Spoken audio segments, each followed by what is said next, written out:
Thank you guys for coming to see us today. We're excited to talk to you guys about 3D printed food. So just as we sort of get started talking about this, I want to sort of go over the topic a little bit, and then everybody's going to get a chance to talk about their piece, and then we're going to open it up for questions. So hopefully we'll have at least 20 minutes for questions, and so we hope that you guys have some good ones as you hear us talk about our little spiels. So, okay, we've all heard about 3D printed food, but we have lots of questions. Is it real? Is it practical? Is it going to be at my house? Why would I print something I could grow or I could buy at the store? Is it even a viable option, or is it just something that's like Astronaut Ice Cream or something ridiculous? So we believe, at least most of us, that it is a viable option for chefs and bakers and for the military and space and all sorts of exciting things. We also believe that it can help people that have sort of real problems. And so we want to talk about some of those things today. So I'm Virginia Ingram. I'm a technologist, and I'm an advocate for people with disabilities. Fair is here, and she is a 3D printer, and she's also a brand strategist. We have Molly, who's a professional foodie, and she is an operations maven. She's worked at bakeries, large and small, and all kinds of restaurants and stuff like that. And we have Michael. He is the person that has written the book on 3D printed food, so he's going to have all the answers for the future and all those things for us. So we expect him to blow our mind, but not talk about anything too creepy. He's also a sustainability solution seeker, so we'll talk about some sustainability things along with it as well. So we have this little footer here with our hashtag, which is #printfood, and also all of our handles. So I'm Jen, XYZ Printing, Sully MK, Michael Petch. So if you want to tweet different things and stuff, you can use those. And that's sort of about it. So I'm going to get started with my little piece. So sort of what brought me into this topic, I'm a digital communications person, and I have spent my career, 18 years of my career, looking at the sort of target audience. The target audience are, people that these guys are sort of like the types of target audience that we usually look at, right? And these are actually a pretty good mix because we have different races, hopefully different socioeconomic statuses and all those sorts of things. But lots of times what we will find out is that as we look at this sort of target audience, we don't always consider everybody that is a part of the audience. So I've been advocating for us to think about people who are in the fringe. And I believe that when you design for people that are in the fringe, you actually get to innovation faster. So, for example, if you are designing a driverless car, instead of designing it for someone in Silicon Valley, it makes more sense for you to design it for someone who's blind. They would benefit from it the most. You would end up with an environment that's the least like what we currently have, and we would get to innovation faster because we wouldn't want driverless cars to fail with blind people driving them. So, with that sort of in mind, I come to this sort of wanting to talk about the conversation of 3D printed food, but also talk about how it's beneficial today for a specific audience of people. So I do have a sample for us to try during the talk. So I have some wonderful people in the front that are going to help pass it out. If you guys could just take one and then just sort of pass it around. You can taste it now, or you can wait until a little bit later. I will warn you, it does have alcohol in it. So if you're not into alcohol, then you don't want it. Okay, so my goal is to start the conversation around 3D printed food and sort of expand what you might already be thinking about 3D printed food. But I had this really interesting conversation with someone where I was talking to them about this panel and what I was going to be talking about. And they said, oh, well, I guess 3D printed food could be a viable option. I heard about a photo of a potato that sold for $1 million. And I was like, huh, what are they talking about? Like, I could not figure out what they were talking about, but I knew that they did not know what 3D printed food was. But this was someone that's super smart, and they're sort of an allied profession. They should know what it is, and they should know why it's beneficial. And so if the conversation has reached people, they often don't know about the helpfulness of it, and they might think that it's just something that's just kind of cool, you know? They might not really get it. So I believe that lots of times when people hear 3D printed food, they think we mean something a little bit like this. So, obviously we don't. So we want to talk about a little bit more than that. Okay. So, my belief is that people should know that it's within their reach, that they need to understand the utilitarian purpose, and they need to think it's cool, so they'll be interested in learning more. So, I believe that it's a very good option for people with texture issues, often people who are autistic, people with food allergies, or people with swallowing disorders. So I'm going to really quickly go through some swallowing disorder stuff. So, the sample that you guys have, I know it's still going around. I don't think there's going to be quite enough for everybody, but that's okay. I'm sure other people will be happy to give theirs to you because it's kind of gross. So, I don't know if anybody's tried it yet. Has anybody tried it? Okay, so what is it? Red wine, right? But what's the texture like? Like jelly or applesauce, kind of gross, right? So this is what you can look forward to when you get old. So when you get old and you have a swallowing disorder, you have to eat food that's a consistency that's different than what you are enjoying now. While all your friends are eating this beautiful chicken dinner, you're eating baby food. So that's kind of sad. So, you know, here's some examples of a delicious Thanksgiving dinner. Looks a little sad. And I think, you know, the thing that's important to realize is that we all hope to get older, but, you know, 70% of people that are elderly have some sort of swallowing disorder, and so they need their food to be a specific consistency, and that's where 3D printing comes in. So baby food's for babies, so we don't want to eat it.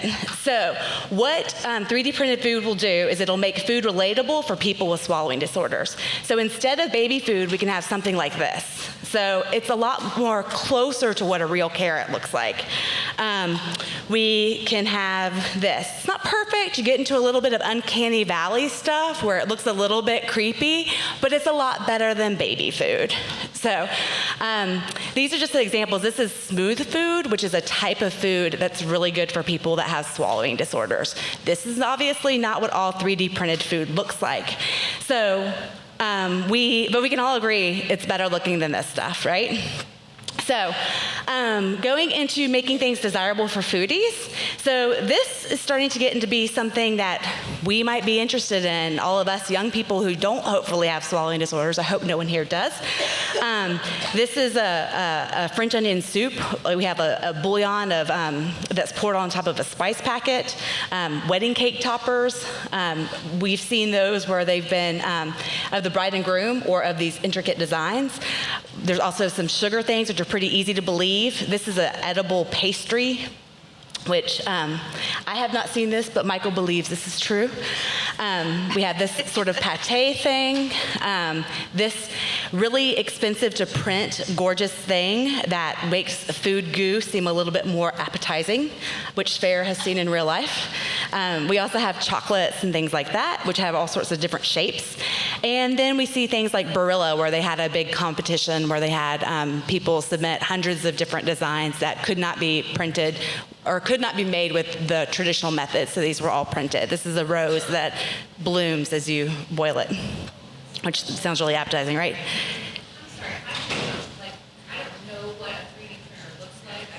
We will show you. Okay, so the question was, I don't know what a 3D printer looks like, and I don't know what this means. Okay, and that's exactly what this is. The sample that I gave you guys is not 3D printed. It is to show you the types of things that people eat when they have to have the smooth food. So it has not been 3D printed. We will show some examples of some different printers and those sorts of things. What I wanted to start with is to show sort of a utilitarian reason for 3D printing and why it actually makes sense now, but we will get to that. Does that sound good? Yes. Okay. So people should believe it's within reach. They need to understand the purpose, and they need to think it's cool, so they're interested in learning more. We've talked a little bit about a purpose, a single purpose, which is sort of the smooth food for people with swallowing disorders. People need to think it's cool so that they'll be interested in learning more. And these are some journalists that were going crazy for a 3D pizza that Fair's company printed last year at CES. If you ever get a chance to watch this video, it's pretty hilarious because they're going crazy about it. So with that being said, I'm going to hand it over to Fair, who can get to some of the specific questions that you have, and we'll talk a little bit more about that. Okay? Thank you, guys. Hi, everyone. I'm Fair Tai. I work for XYZ Printing. We are a 3D printer company that specializes in desktop 3D printers. Mostly, they are plastic printers. That's the most common 3D printers nowadays. And a little bit about me. I've been working in emerging technology for some years. I've worked in eye tracking devices, SaaS-based, cloud-based security software, green energy solutions, and 3D printing.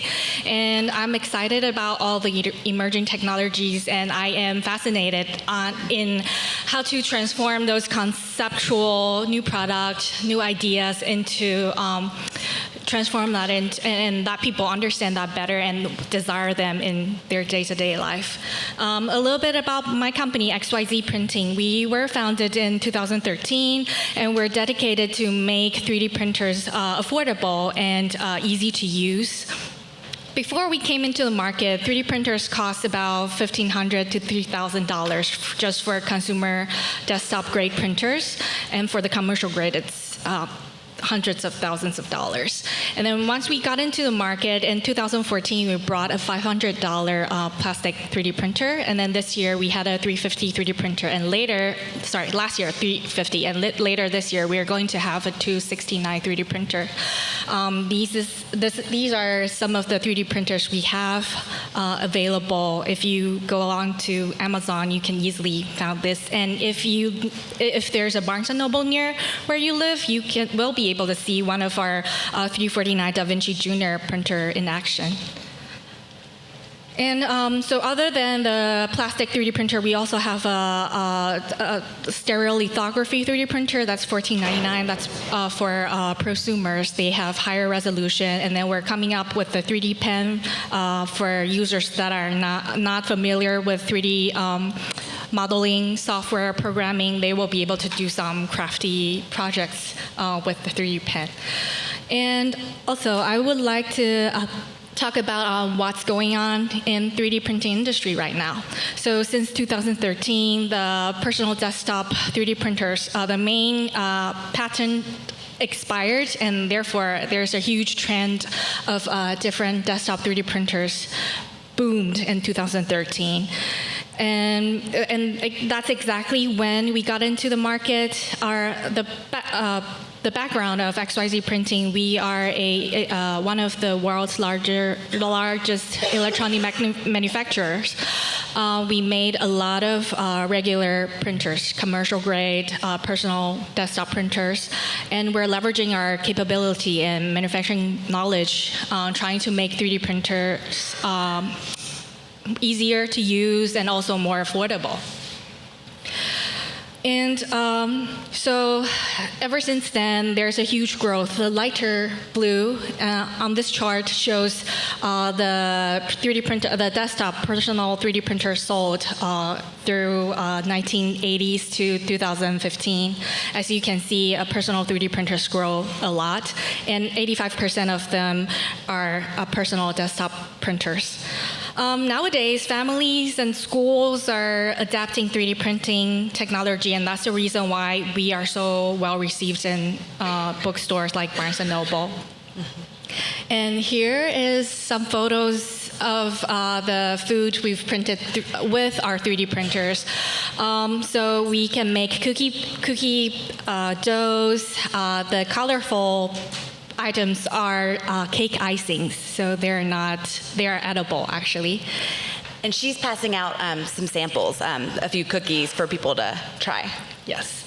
Don't worry, I personally made those with real egg, real flour, real butter, and I baked it from my kitchen. So what the printer does is to form these shapes like the panda cookie, that it's harder for me because although I enjoy cooking, I'm not very good at baking. So that's what the printer was able to do for me. So Fair, in addition to working for a company that makes 3D printers, she also has one at home. So she's actually printing these out at home. And the future we envision for 3D printing, why is it viable? Why does people need 3D printing? The idea of 3D printing, the more technical name for 3D printing is additive manufacturing. So we're building something from none, little by little, build it up. The most common technology we use in plastic 3D printers is called fused deposition manufacturing, and that's exactly how we are using the 3D food printer. And the picture you're seeing right now, it's a 3D printed cookie cutter. And I want to share with you a little story on why it is useful. Because this past Halloween, I met up with a friend, and I've been handing out these seasonal holiday-themed gifts, cookie cutters, to my friend. And one of my friends, she was ecstatic once I handed this out to her because she told me she has been looking for a sugar skull cookie cutter for years. She was able to find a regular pirate skull cookie cutter, but never a sugar skull cookie cutter. So she was really happy. So that's exactly how 3D printers should be used. It's not about mass production. It's about personal. You can make at home DIY. It can be highly customized. You can design your own pattern. The panda cookie you saw in the earlier picture, that's my own design, and I copy that from the panda emoji on my iPhone. Yeah. So, and then the future of food we're seeing is that I personally imagine, because I love to travel, I'm a foodie, and I imagine is that a food printer should be able to, should evolve combining the bread maker we've seen in the market nowadays to combine the ingredients we have and then copy food experience from different culture. For instance, freshly made pasta, Chinese bao, bun, hand-pulled noodles, or French bread that we have great memories while we were traveling, but we weren't able to make that at home. So I imagine the future of 3D food printing should be the practical 3D food printing should be helping us to imitate those experiences and bring it back to home. And also, the future of food, so 3D food printing with bioprinting technology, this could help us to find a new form of protein source. And then, essentially, to the very end, perhaps for all the 3D printing technology, this might be helping us to live off the grid because we are sustainable to stay at home and manufacture whatever we want, whatever shape we need, and eventually for preparing us for space travel. I guess that brings it to me. My name is Molly. I've spent about 15 years in the bakery industry. I've worked for small, well, I'm going to say artisan, although artisan bakeries don't like the word artisan. It's kind of confusing. But small, more local wholesale, direct-to-consumer, and also I've worked for commercial bakeries who are more focused on distribution and nationwide wholesale business. I'm going to be looking at bakeries as a very small subset of what I believe we're talking about here today. So there are a few topics that I've isolated that I'm going to look at in each of these different artisan versus commercial bakeries to kind of look at how 3D printing could be applicable and in what instances that it just really isn't going to help move the industry forward. We're going to be looking at quality and consistency, customer experience, efficiency and volume, labor and mitigating the potential for injury, and cost balancing. So artisan bakeries generally use minimal ingredients, no additives, hands-on skills required to make this very special product, this very specific product. Variations in environment can really affect how that dough reacts, and at that point you really need someone who has the skill to look at that dough and be like, and make a judgment call on the spot.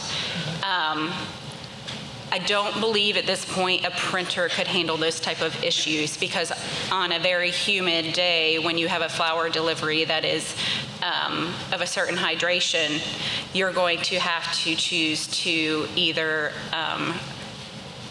put in less water, retard that dough. The printers, you actually put the dough in, but just the actual movement of extruding that dough can cause an undesirable effect with the gluten. I think that it's probably not as applicable there. There are, however, some instances in artisan bakeries, especially things like, I've worked in a lot of places where there are decorated shortbreads, specific icings. I think the decorative aspect is much more probable because it can give you that artistic effect, but that's even a smaller subset of artisan bakeries. As far as customer experience is concerned, I think a lot of people go to artisan bakeries specifically for that hands-on and that hands-on feel. They want to, I've worked in many bakeries where there's a window into the back, you see everything that's going on. That's part of the allure of going to an artisan bakery and having that piece of foodie skill brought kind of to the forefront. And again, I think as the 3D printer is, it's exciting, it's a new technology, but I don't feel like that can replace the old world appeal of a highly trained baker. I think volume and efficiency is probably the largest concern I have. Even for small bakeries where you are putting in a lot more money and time with labor because things aren't as mechanized, you have to be especially careful to be as efficient as possible so that you can keep the margin that you need to continue to grow your business, to sustain your business. Margins in commercial bakeries are much easier to maintain because much more of that is mechanized. The potential for mitigating injury was another concern. There are a lot of repetitive motions in bakeries, like piping things. When you make large batches of cookie dough, somehow that has to get divided into the right portions. You can see here in a commercial bakery that there are a lot of mechanized dividers that can spit out those pieces, but when you don't have the money to buy that machine I believe is at least $10,000, you have to hand scoop all those cookies. So small, I would say probably small to medium-sized bakeries, a lot of their workers' comp issues are from repetitive motion injuries, whether that's piping, dividing, lifting dough out of a mixer day after day after day. So something like 3D printing could be valuable for solving the kind of division and piping aspect. Get back to my notes over here. So I'm going to switch over and talk a little bit more about commercial bakeries now. It's kind of, in the last couple of years, I've switched back and forth, so I've gotten kind of a broader perspective on what different concerns that they have. For commercial bakeries, the makeup of the dough can be a lot different. However you feel about what goes into your food, commercial bakeries generally add things to dough to make them more pliable and to make it not so important to have that human skill. So dough conditioners or relaxers are added to a lot of doughs so that if someone leaves it to rise too long, if it's left in the cooler to retard too long, you're still going to end up with a more consistent product. So in that kind of scenario, I think that you could use 3D printers the dough would not be harmed by a 3D printer. The extruding the dough could make a very consistent, uniform size. The only hiccup to that is there are many, many companies who are already doing mass dividers that go directly from the mixing bowl. It goes on a conveyor into a dividing technique straight through a tunnel oven. So there are already technologies out there that are solving for those kind of issues, and I don't know that coming in with a system that is not directly plug and play is going to advance those types of techniques. When you're talking about commercial industries or commercial bakeries, you're also thinking about how can I produce the most product, the most consistent product in the most efficient way. We were talking earlier, the pasta that we looked at apparently is kind of a pretty fast process, but there are a lot of the 3D printers I've read about don't divide that dough and make those pieces as fast as some of the other technologies, or even hand scaling and forming. So I'm starting to sound like a bit of a naysayer, but what are you going to do? This is all based on my experience that I've had before. Now, as far as cost is concerned, if 3D printing could reach the scale of having mass produce, Fair was talking about how it would be good for home use, and I completely see that. I completely see that being a fun thing to have in your home, especially if you have kids, for artists, for people who have the time and interest to make very innovative things in their home. But from my background, from the pressure to make the volume that you need to make, it's just not as applicable right now. However, the costs, commercial industries have a much greater chance of putting the cost up front, having the infrastructure to support something that's not as risky. Smaller bakeries really need something that's plug and play because they don't have the internal infrastructure, the manpower, or the time to spend to kind of play around with things. They're running on such a tight, efficient budget and labor costs that they need to keep that pretty tight.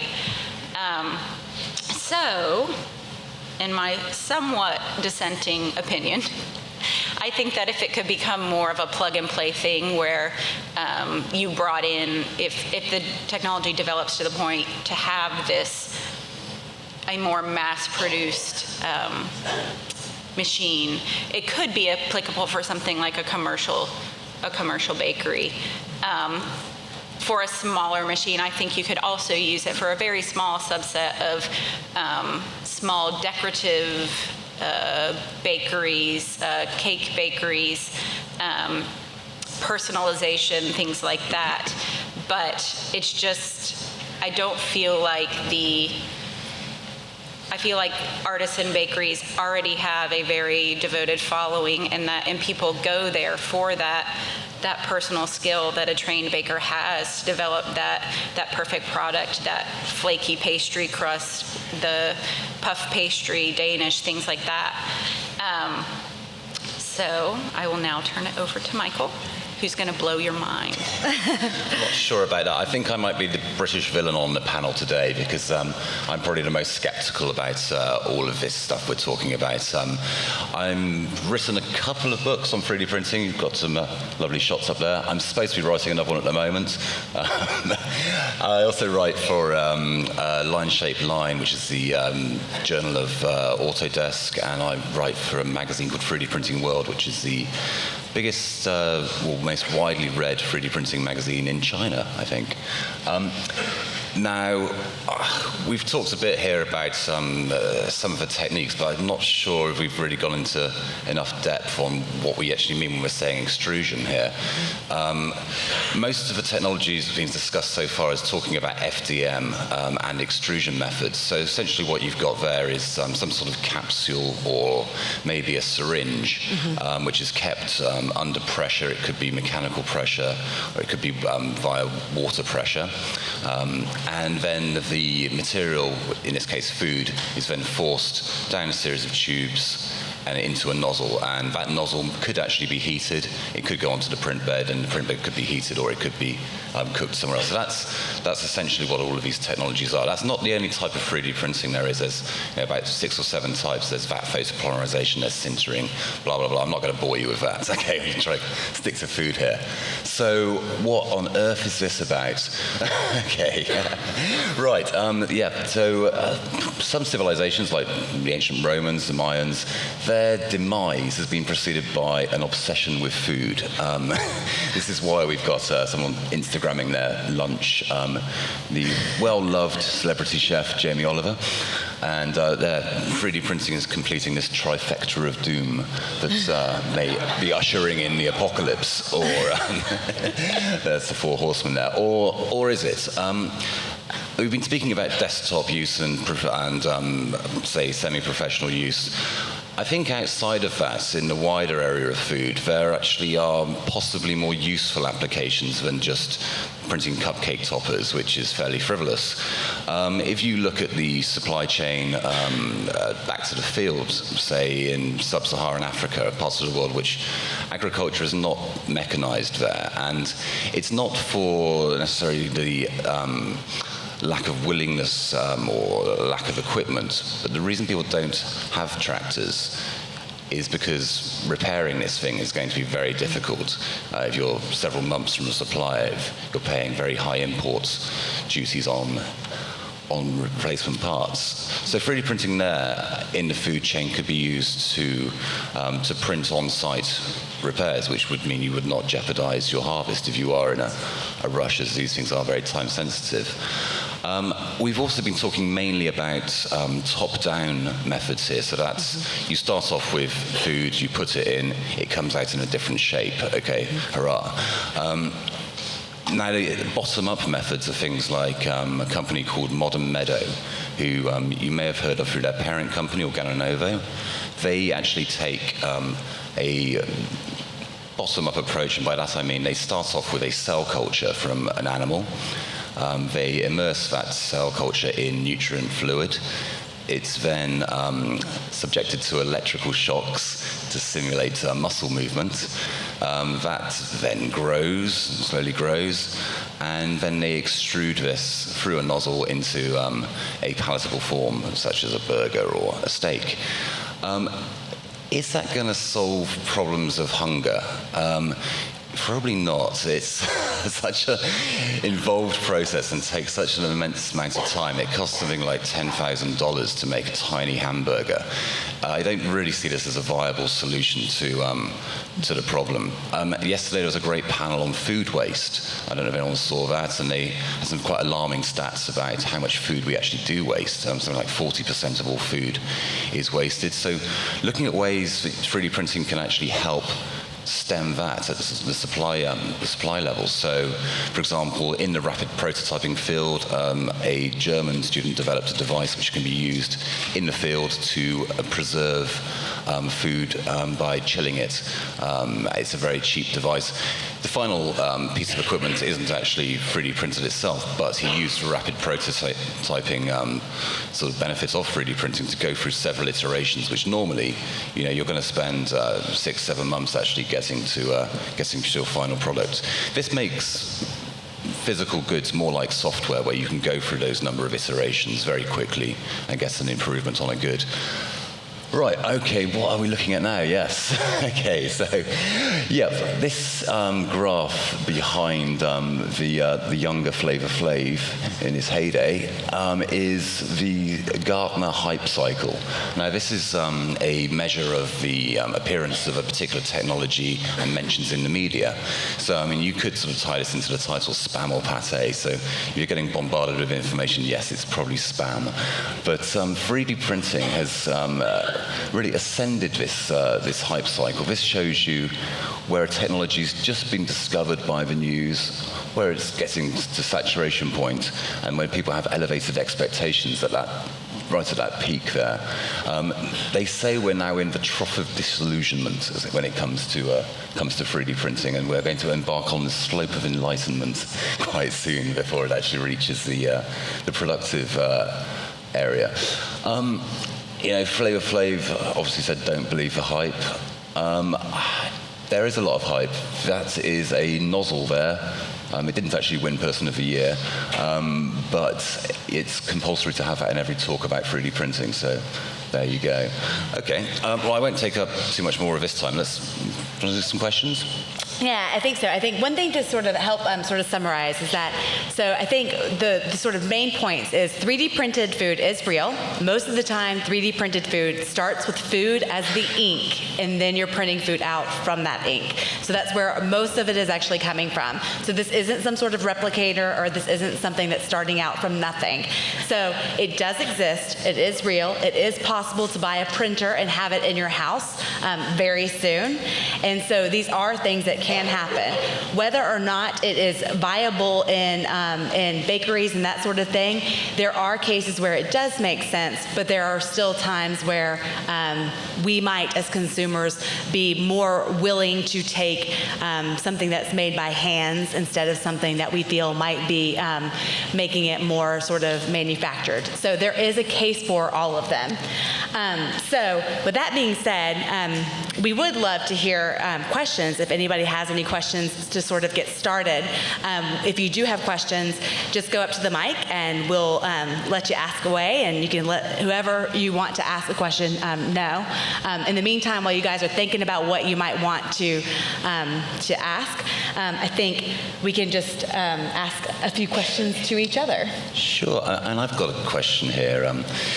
I think 3D printing at the desktop and the home level seems to be going against a lot of trends. People don't want so much sugar in their diet. They don't want processed food. They want sort of something that's natural, if you like.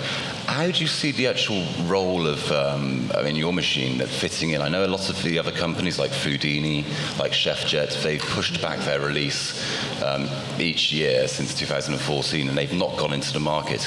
Now, I don't know. I don't have any inside information on this, but I'm suspecting it's because there isn't a market there. I think there is a market, but one of the biggest pushback is the food regulation. So for instance, here in the United States, there are a lot of standards and regulations, especially towards consumer market. So currently, our machine is being sold in Asia because we don't have that much, we don't encounter as much problem. Yes, it is a 3D food printer, but for my point of view, what we designed for this product, our product, is more like a stand-up mixer from KitchenAid rather than a magical machine, time machine. But then the regulations, standards are not there yet, so we have to go through a lot of conundrum trying to get past that and eventually market that to the mass market. So right now our 3D food printer in the United States or in Europe, it's being designed or marketed towards custom-made kitchen equipment to small and mid-sized businesses. And here is Fair's printer actually printing something out. So yep. Tell us a little bit about what's happening here, and then we'll go to some questions. So as you can see, so built in our printer, there are three tubes that goes into the printer. So for the pizza clip Virginia just showed, in that printer we have one tube filled in with pizza dough, the other with cheese sauce, and then the third tomato sauce. That's how we made a 3D printed pizza, and then eventually you still have to bake it. The machine doesn't bake it for you. Mm-hmm. And this is printing the cookies I just handed out earlier. This is 4 times faster. So the entire process takes about 15 minutes. If there are 2 or 3 ingredients and the pattern is more complicated, it takes a little bit longer, up to 30 minutes. But for some kind of pattern that's new or more sophisticated, it's still worth it because I really don't know how to make those tiny panda ears and dark eye circles for pandas. So it's still worth it. And this is 3D printing, so it's building up layer by layer. If we're applying this technology to small and mid-sized bakery, it's totally feasible because if usually during holiday season they make the patterns, for instance, 4th of July, they make the flag pattern over and over again. But it's just an influx during that season, so they have to hire extra help. With the 3D food printer, they can cut that labor cost and the print, because it's 2D, so it's usually done within a minute or 2, and it's pretty precise. Yes, you have a question?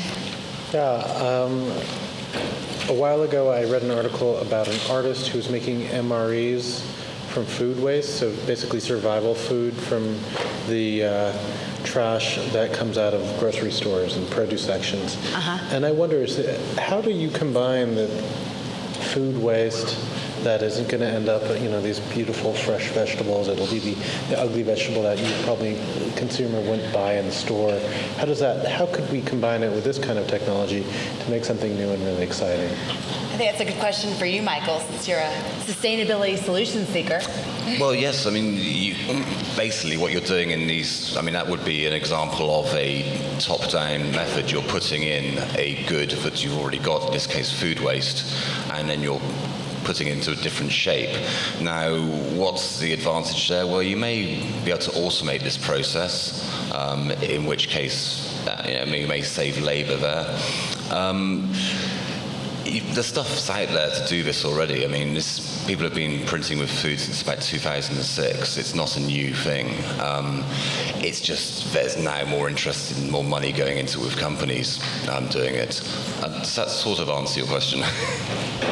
Well, and there are some of the printers that are they're billing themselves as the healthiest option because everything that you're putting into it as the ink is pureed foods. And so if you have food waste left over from the grocery store, that does seem like a pretty easy sell to somebody that would be creating ink. With the smooth food that I showed you guys for people that have swallowing disorders, that's being used a lot in Germany and different nursing homes. And what happens is actually they'll print the food at different consistencies based on the disorder that the person has, the level of the disorder that they have. And that stuff can either be done at that nursing home or it can be done at another facility and frozen and then sent over. So that could be a way that some of that food could be used and put to good use. So, what about you, sir? Just a question around scale. I see the individual usages, and I think it's very fascinating. All have different perspectives to hear. But in terms of producing food at scale, at a meaningful scale, I'm curious what you come into as the next barrier or next challenge that you're facing that you're trying to overcome, and then what you see as the largest barrier you have in that. Okay. Well, extrusion technology is already used in sort of the mechanization of the food chain. Quite often, extrusion is a kill step. Say when you're producing Cheerios, for example, you'll have a heated nozzle. It eliminates salmonella, supposedly, at that stage. There's a company called TNO, who I think you mentioned already. Their product, Print Valley, I think is one of the fastest machines, which actually does batches. Are you going to be using it in a factory? Well, people are making pancakes that are 3D printed in the Netherlands. So yes, it's there. Oh, and the pancake bots. This is slightly different. This is the pancake bot is a desktop sort of home product, but it's a novelty sort of item. The TNO thing is something actually used in a factory to make a sort of retail good. That's out there. That's happening.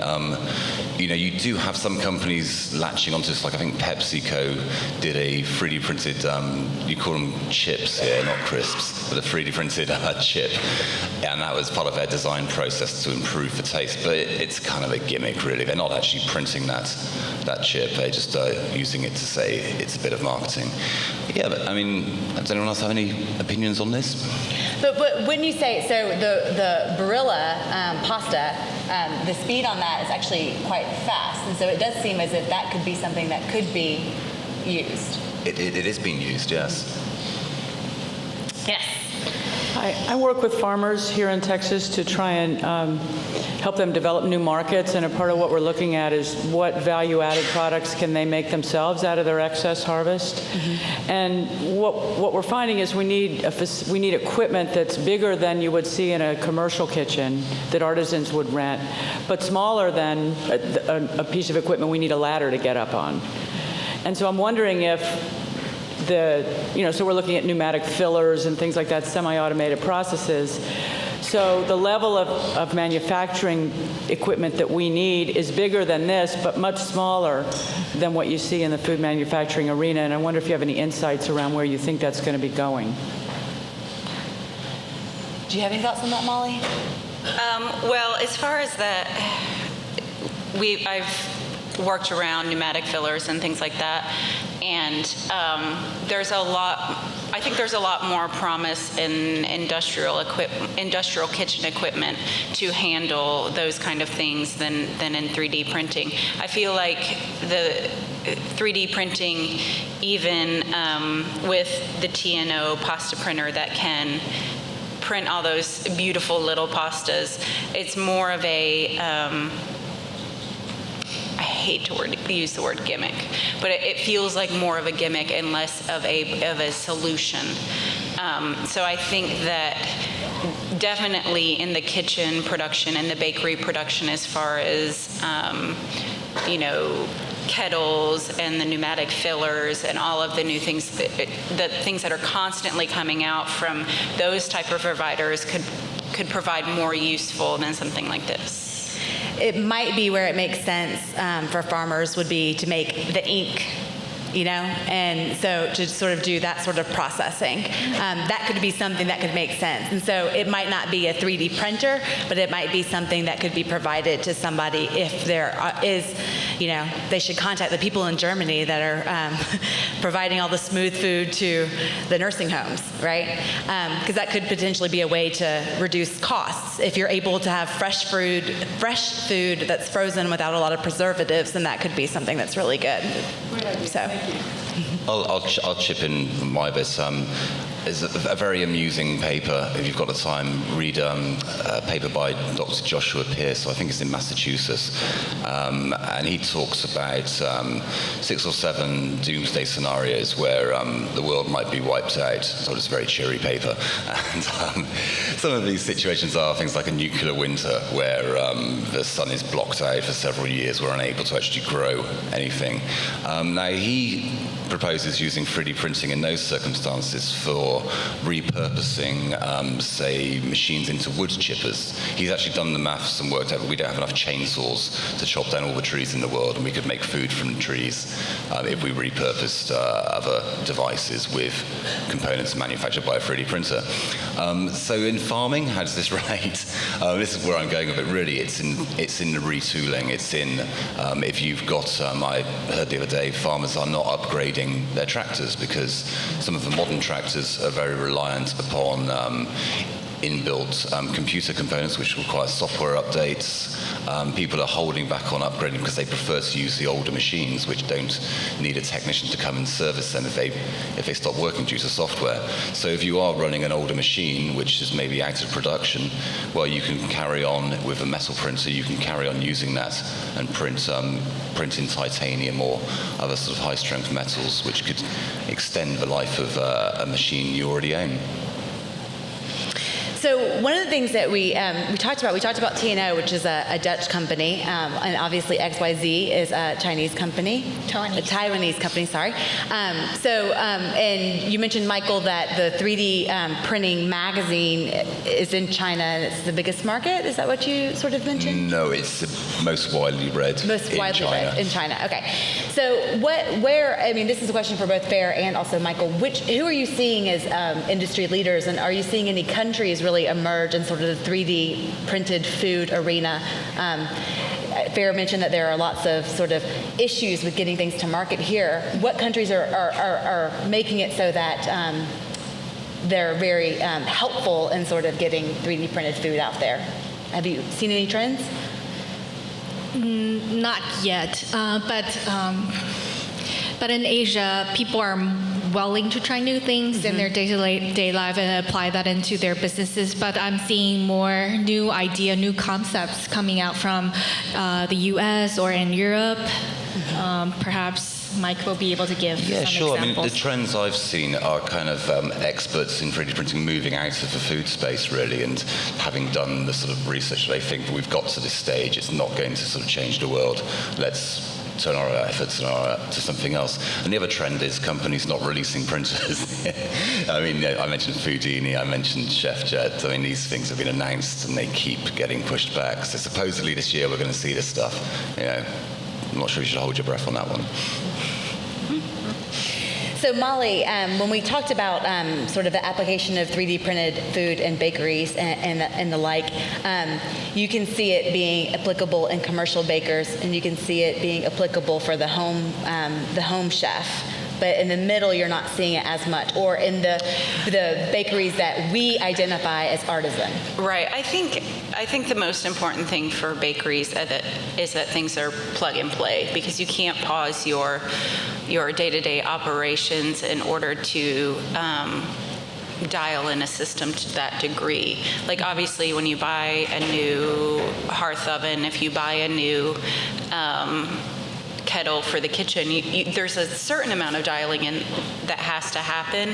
But when you're working with a brand new technology that you don't have any case studies on, you don't have any good resources to rely upon, it's not something that if you're not a celebrity chef and you don't already have the money and the time and probably the people to help you create something that could possibly be amazing, it's just not sustainable for a business that's already trucking along day to day, has to keep up what they're already doing in order to continue their business.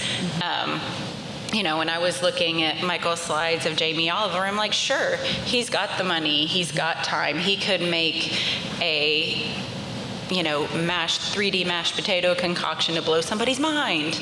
But that's just not, when you're focused on operations and growing your business, if it's not ready to go, it's generally not worth the risk. Especially, I've been in a few companies where software has come out and they promise these things, and even when they have case studies, it just doesn't work.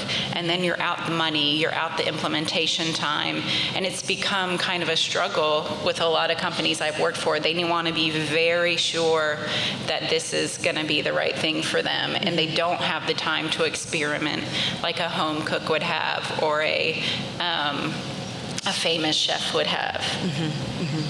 Yes. Hi. I don't like talking to mics.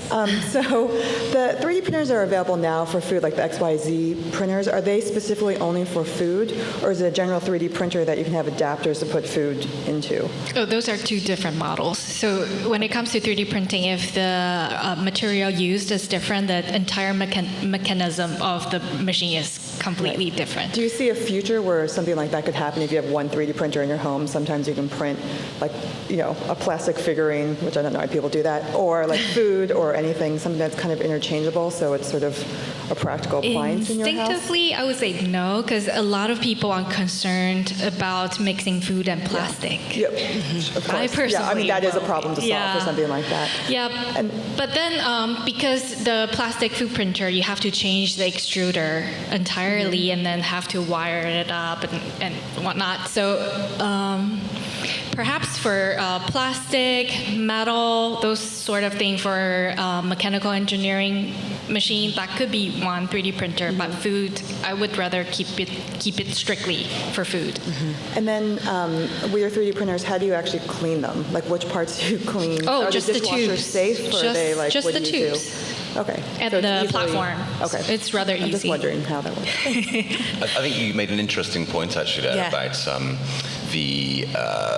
the function of a machine, and a lot of the early sort of people doing this work 10 years ago were taking not strictly off-the-shelf machines, but if you're familiar with a RepRap project, that's a printer that Adrian Boyer conceived as a self-replicating machine and is available open source. You can go and download the files.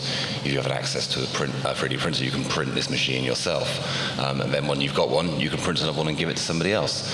Now, so the early work was done by the von Haslens, Liz and Kyle von Haslen, who've now gone on to 3D Systems acquired Sugar Labs a few years back, and they're working on the ChefJet Pro. But initially, their whole idea about 3D printing came from the fact they were both recent graduates. They had promised to make a friend a cake for their birthday, and they'd forgotten that they didn't actually have an oven in the house, but they did have a 3D printer. So they knocked together a sort of jury-rigged, I suppose, a device which could print fruit sugar, powdered sugar. That's quite easy to extrude, and that's how they came up with their project. So yeah, the early iterations, they were, standard FDM, RepRap type machines.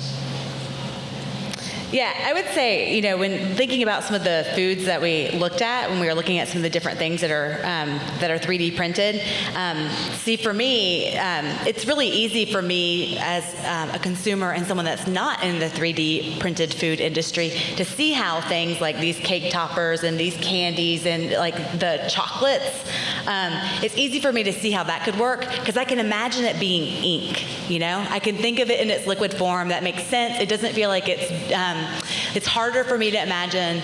I guess spinach you can imagine as liquid because, we see it in juices and stuff all the time, right? But it's harder for me to imagine meat as an ink, right? But I can see chocolate and I can see sugar and I can see the confection stuff. And so that makes a lot of sense to me. And so when I see these types of things that are more sort of celebrating the different shapes that you can make with these different products, that makes sense and I get it and I understand it.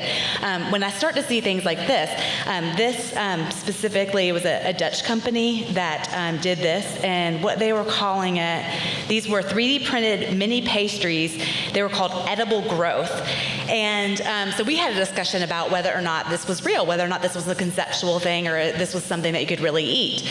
The way that this was explained in the article where it was presented as fact was that this is a pastry that's printed out, and then they sort of grew the mushrooms and grew the spices out of the pasta. And that's really kind of cool. And, whereas when we talked about, whether or not this stuff could be in different types of bakeries, whether or not they would be able to afford the equipment, it does make me think if the right visionary comes along, then, they can be like the rainbow bagels where everybody's waiting around the street for, 2 hours. Think about how crazy, you guys know what I'm talking about, right? The rainbow bagels that are printed in Brooklyn, or not printed, I think everything's printed these days. But, think about the cronut, or think about the people that did the cronut once a couple years ago at South by Southwest. They had a cookie cup where you would have milk in it, and I can very easily see that as something that's 3D printed, and I could very easily see that making sense in the bakery that started the cronut. I think you made an interesting point there about the stage of development we are at the moment in 3D printing in general, and you can liken it to the state and the market for home computers 30 years ago, I suppose. We are in that area at the moment. A lot of the work is done by hobbyists. This year is very exciting because HP are bringing out their multi-inkjet printer, and now we've got some serious money coming into this. So, I think there's going to be some exciting stuff there. But yeah, it's it's early days, really. I mean, there's the potential of 3D printing is there, which is why it does get hyped up. And maybe I'm guilty of that in some of my more cheery moments of doing so, but it is amazing stuff. It is amazing, and I think it's exciting to know the different possibilities and to think about sort of where it can go. I mean, that's true with sort of any burgeoning industry, it's about sort of experimentation and those sorts of things. So I would say, this is your call to action. You can talk about 3D printed food, or you can start experimenting, or you can do all of those different types of things. So thank you guys very much for coming. We really appreciate it. I hope you guys have an awesome South by Southwest as we start to head into the very end of it. So thank you very much.